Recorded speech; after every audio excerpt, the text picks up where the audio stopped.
বাবা, ও বাবা, 2-1 পয়সা যা পারো তা দিয়ে একটু সাহায্য করো। 2 দিন হচ্ছে কিছু খাইনি, ক্ষুধার জ্বালায় পেটটা সিনসিন করছে। আরে, আমাকে দেখে কি টাকার বস্তা মনে হচ্ছে আপনার, যে হুট করে চাইবেন আর পেয়ে যাবেন? বিরক্ত না করে জানতো এখান থেকে। আর হ্যাঁ, আপনি খেয়েছেন নাকি খাননি সেটা তো আমি জিজ্ঞাসা করিনি, তো শুধু শুধু কেন বলতে আসছেন? না গো বাবা, আমি তো তোমায় সেভাবে বলিনি। সত্যি আমার বড্ড খিদে পেয়েছে গো। কিনে দিতে না পারো, তুমি যেটা খাচ্ছ সেখান থেকে না হয় আমাকে একটু দাও, খেয়ে ক্ষুধাটা একটু নিভাই।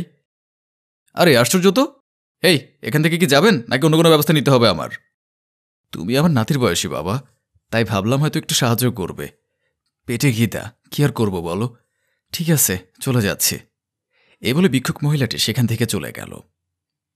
উৎকট সব ঝামেলা, কোথা থেকে যে আসে এরা? মহিলাটি কিছু দূর যেতেই সাব্বির খাবার খাচ্ছে আর ফেসবুক চালাচ্ছে।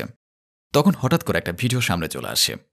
ভিডিওতে দেখা যাচ্ছে একটি গরিব মহিলাকে একটি ছেলে সাহায্য করছে এবং সেটি ভিডিও করে সোশ্যাল মিডিয়াতে প্রচার করছে। ও ভিডিওটি দেখে সাব্বিরের মাথায় একটা আইডিয়া আসলো। আচ্ছা, আমিও যদি ছেলেটির মতো মহিলাটিকে কিছু খেতে দিয়ে সেটির ভিডিও ধারণ করে সোশ্যাল মিডিয়াতে আপলোড করি, তাহলে হয়তো lakh lakh view, like, comment, share পেয়ে সকলের কাছে প্রশংসিত হতে পারব। এই বলে সাব্বির এবং আশিক মহিলাটিকে খুঁজতে রাস্তা দিয়ে হাঁটা শুরু করল। কিছু দূর যেতেই দেখতে পেল মহিলাটি কিছু একটা চাচ্ছে। তখন আশিক বলল, দেখ দেখ সাব্বির, ওই যে ভিক্ষুক মহিলা দোকানের সামনে দাঁড়িয়ে ভিক্ষা চাচ্ছে। তখন সাব্বির আশিককে বলল, চল আমরা গিয়ে আমাদের কাজ শুরু করি। এই বলে দুজনে গিয়ে মহিলাটিকে বলল, এই যে, আপনি আমাদেরকে চিনতে পারছেন? কিছুক্ষণ আগে আমাদের কাছে কিছু খাবার চাইছিলেন আপনি। তখন মহিলাটি তাদের দুজনের দিকে তাকিয়ে বলল, ও তোমরা, বাবারা, তা এখন কি মনে করে আসলে? কিছুক্ষণ আগে তো আমাকে তাড়িয়ে দিয়েছ। তখন সাব্বির বলে উঠল, আমরা আপনাকে কিছু খাওয়াবো।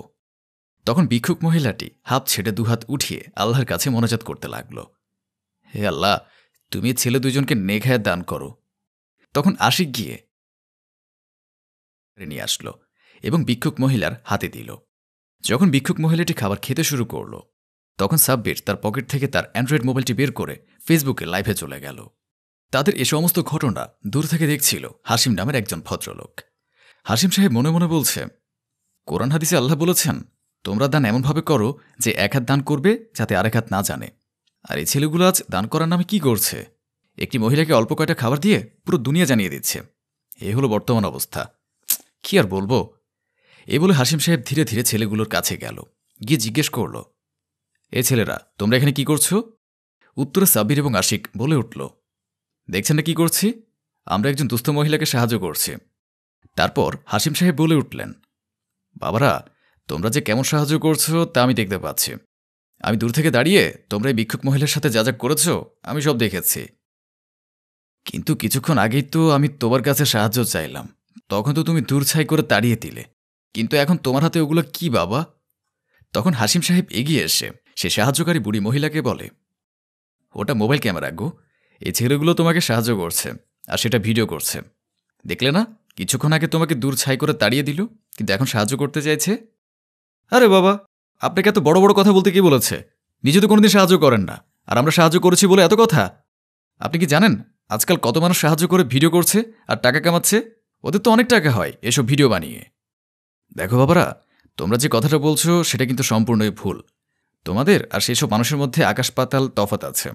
কেননা তোমাদেরকে দেখে মনে হচ্ছে তোমরা স্টুডেন্ট, তাই আমার কাছে মনে হয় এই দেশটাকে তোমরাই করবে। এদেশের গরিব দুঃখী মানুষের পাশে তো তোমরাই দাঁড়াবে। তাই বলি কি, স্বার্থের কারণে কাউকে সাহায্য করা উচিত না। দান এমনভাবে করো যাতে এক হাত দান করবে, অন্য হাত জানবে না। হাসিম সাহেবের এমন কথা শুনে সাব্বির এবং আশিক খুবই লজ্জিত অনুভব করল এবং সরি বলে হাসিম সাহেবকে বলতে লাগল, আঙ্কেল, আমরা বিষয়টাকে আপনার মতো করে চিন্তা করিনি, আমাদেরকে আর লজ্জা দিবেন না। একদমই তাই আঙ্কেল, তবে হ্যাঁ, একজন দুজন করতে করতে একদিন ঠিকই আমাদের সমাজের পরিবর্তন হবে এবং সবাই সবসময় পজিটিভ চিন্তাভাবনা করবে ইনশাল্লাহ।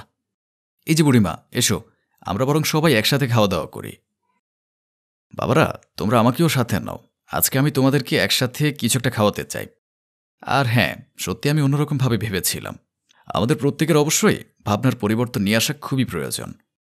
এই বলে ওরা সব একটা হোটেলে যায় আর মিলেমিশে সেই ভিক্ষুক মহিলাকে নিয়ে খাওয়া দাওয়া করে। আসলে গল্পটি মূলত আমাদেরকে এই শিক্ষাই দেয় যে আমাদের সমাজে এমন কিছু কিছু মানুষ রয়েছে যারা সবসময় নেগেটিভ চিন্তাভাবনা করে, এবং ভালো মানুষদের কাজগুলো সমাজের সামনে খারাপ প্রমাণিত করার প্রচেষ্টা চালায়।